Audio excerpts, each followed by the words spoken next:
My name is Carlo Sanfilippo, and I am the grandson of some Italians that moved from Sicily to the United States a little over 100 years ago. And that's something that my father was always very, very proud of and always told me, Carlo, don't forget that you're Italian. But I didn't really get much more information than that.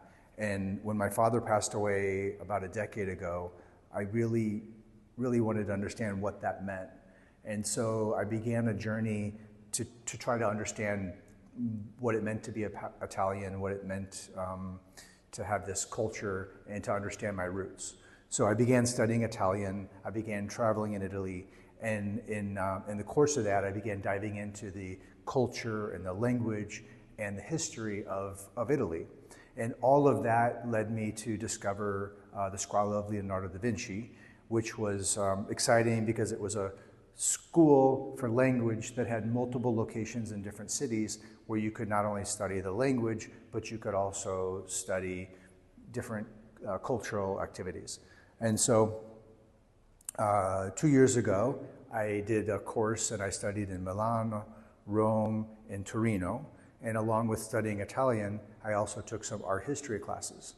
And after getting close to my 5th week here in Torino, my teacher could see how excited I was and how much fun I was having diving into art, food, culture of Torino and Piemonte.